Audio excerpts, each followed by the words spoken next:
This is the Bahamas Tonight, the Northern Edition. Good evening, all. I'm Shashina Roll. As always, it is so great to have you with us. Topping news, some good news for hundreds of taxi drivers on Grand Bahama. Tonight, Sabrina Brown tells us that the nation's leader made a big announcement that could impact their bottom line. The age-old battle for business at the island's main seaport could soon be a thing of the past. While on Grand Bahama Monday for the relaunch of the Bahamas Celebration cruise line and the introduction of Baleria's new superfast vessel, Prime Minister the Right Honorable Perry Christie said as sea arrivals increase, there will be equal opportunities for taxi drivers and tour operators. The Ministry of Tourism has also ensured that there is a major sharing in the benefits from these new cruise ships, and that the question of sharing has been equally divided, right? That between the tour businesses and the taxi drivers, so that taxi drivers will be entitled to 50% of the business, and the tours will be entitled to 50% of the business.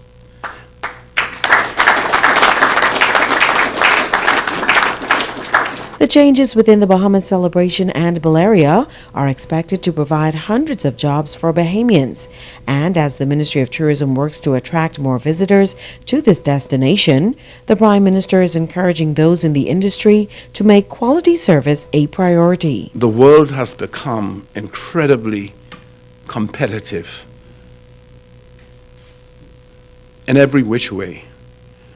The region has become even more incredibly competitive because the model of the Bahamas has been seen by countries in the region where a taxi driver like my father would have had the opportunity to make a living from driving a taxi that would have enabled him to have his children go to college.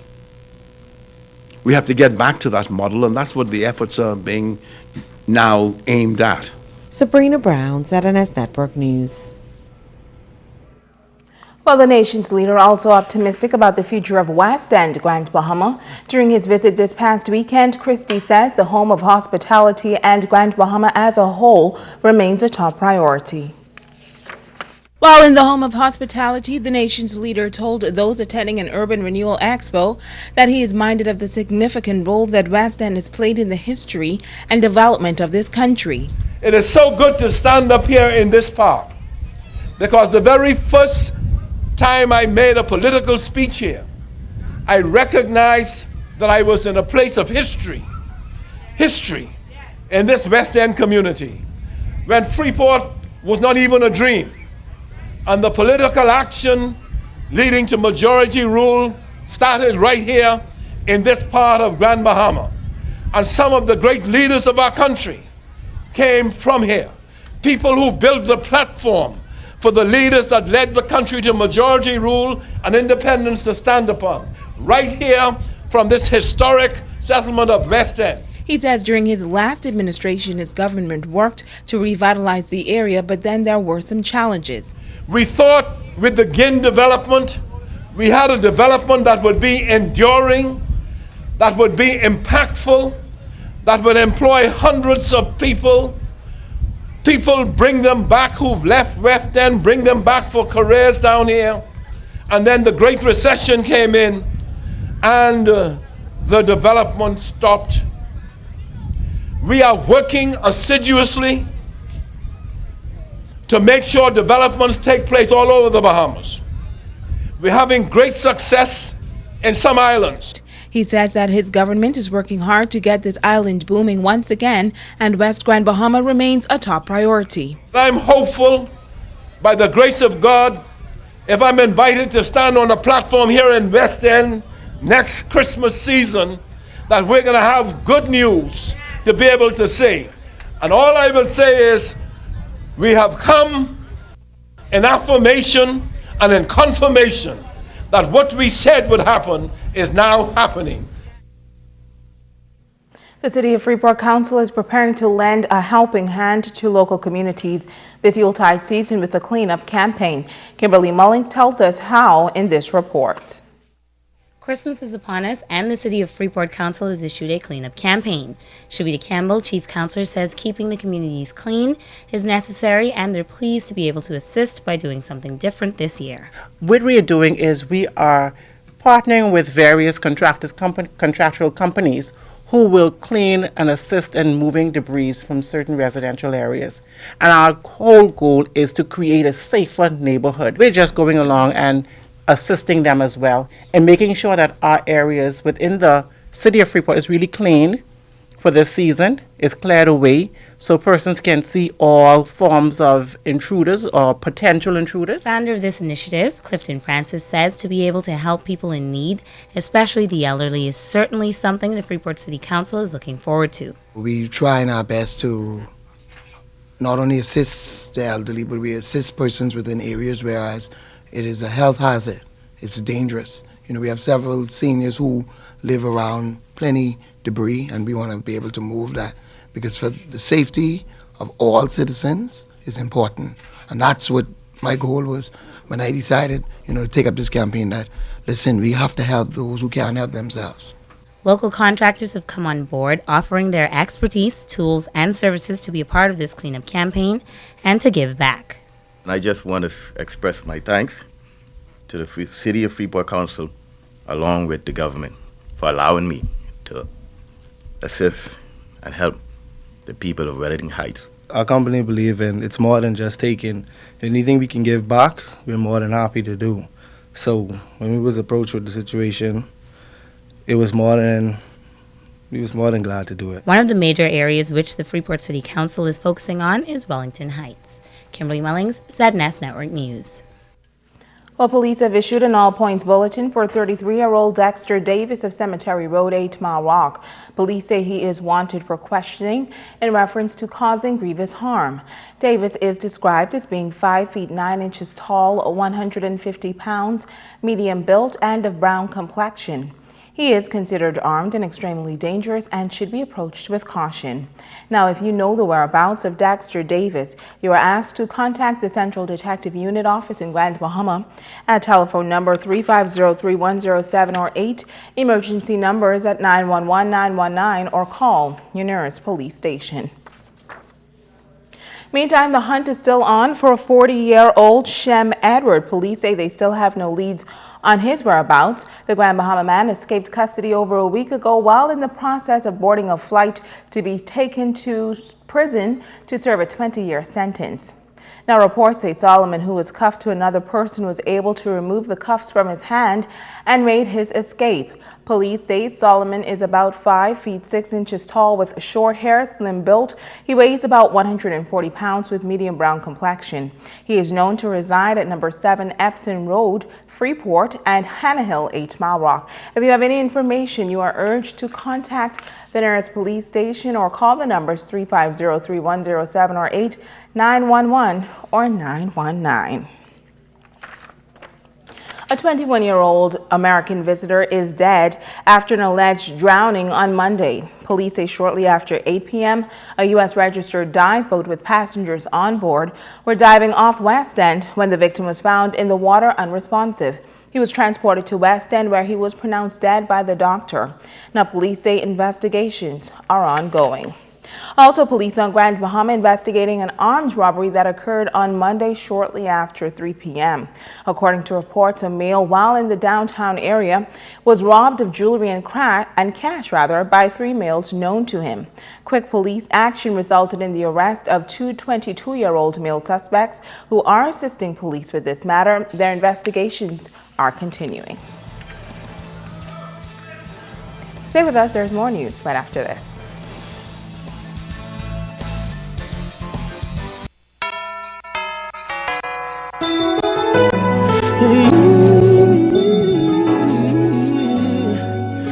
Happy holidays from all of us here at the ZNS Network.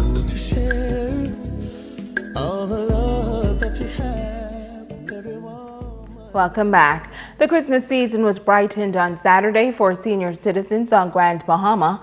Member of Parliament for Marcos City, Gregory Moss, visited the Central Home for the Aged, where they celebrated the donation of a brand new gazebo. Moss says he's thankful for the donation and wants to encourage members of the community to not forget our precious pearls during this time.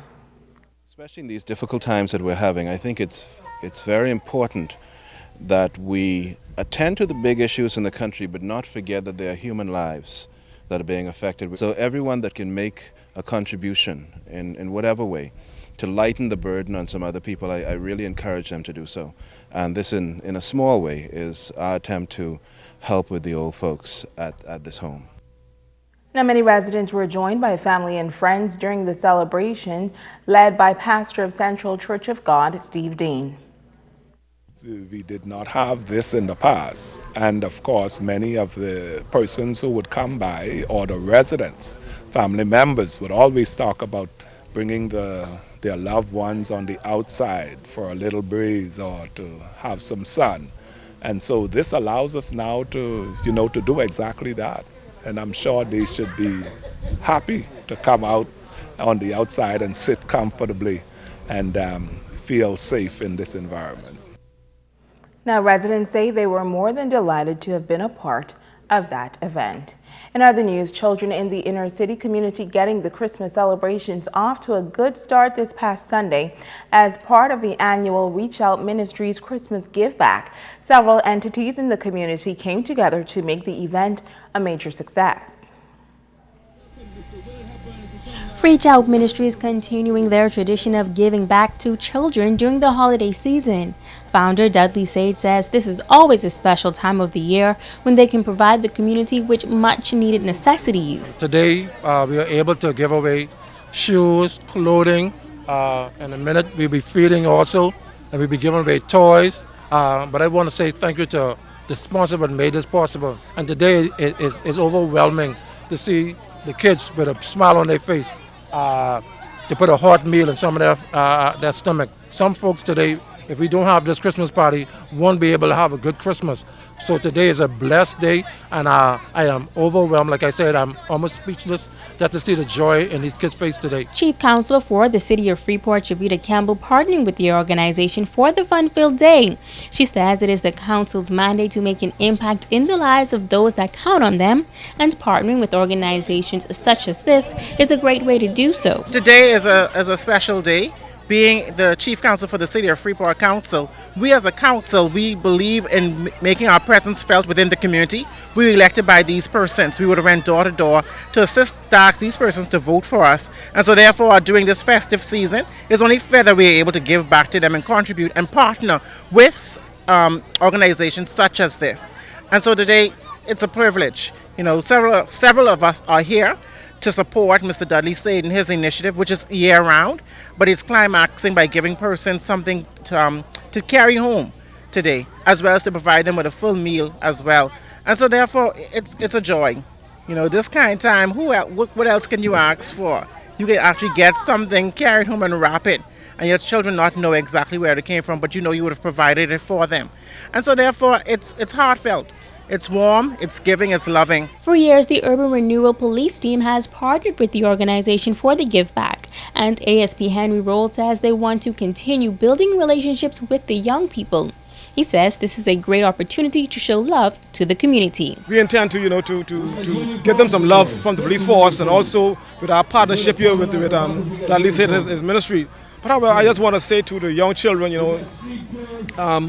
as we go towards the Yuletide season, I ask them to just stay away from crime and deviant behavior. And this is one way of us showing our love to these young people. Megan Shepard, ZNS Network News. And remember to get your tickets early for the West Grand Bahama District 8 Mile Walk Boxing Day committees. Junkanoo Rush Out at Sunset Village in 8 Mile Walk, December 25th and 26th. The historic Junkanoo Parade begins at 3:30 a.m. Stay with us. Ricardo Lightborn has a check on sports when we return.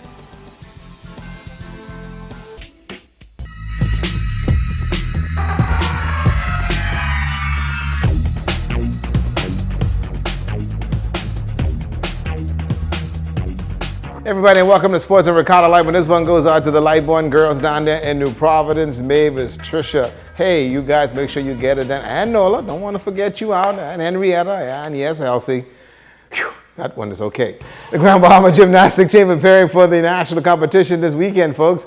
They're going to be going down to New Providence on Thursday for the 2014 Atlanta's Crown Competition. Now, the gymnasts are ready. Our Megan Shepard can't walk a straight line, but she did go to their practice session. Little darlings at the Grand Bahama Gymnastics Academy are working hard for their second appearance at the Atlantis Crown competition. The academy recently moved to a new space, complete with professional equipment for their training. Coach Diana Wiley says they also grew in numbers, and everyone is excited for the upcoming competition. We have 38 kids going off.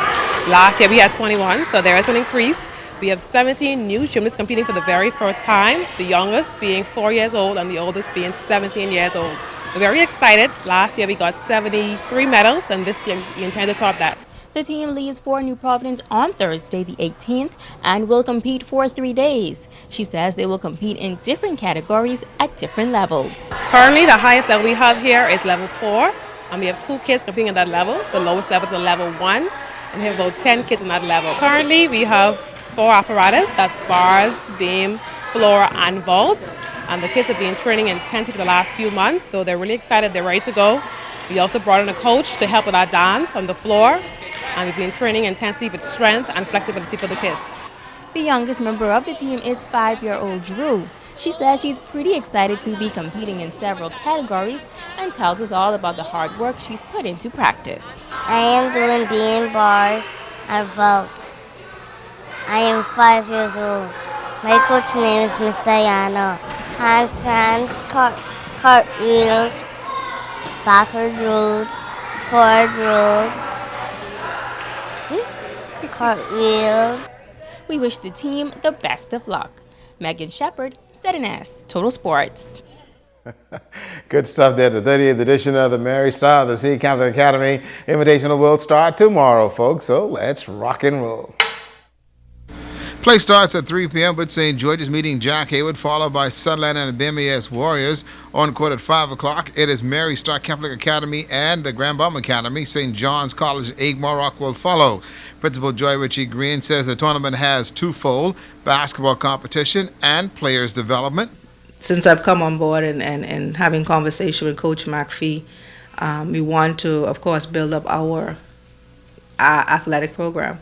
And so what we do with the surplus money that we have after all of our expenses are paid is that we are able to offer some financial assistance to our students. And so right now we have 10 students who are academic and athletically inclined who are receiving a few dollars that we would have made from this tournament. And so that really is the main thrust of this tournament, to be able to give back to our students, particularly those who are athletes, and to help our program grow. The opening is scheduled for 11 a.m. Thursday, and the Minister for Grand Bahama will officially open the tournament, and some good basketball will be played over 4 days. Most of the games are going to be held in early afternoon straight through the evening, and there's a minimal fee at the door to pay, but it's just a fun time, a clean, fun time for families to come out, particularly on Friday night.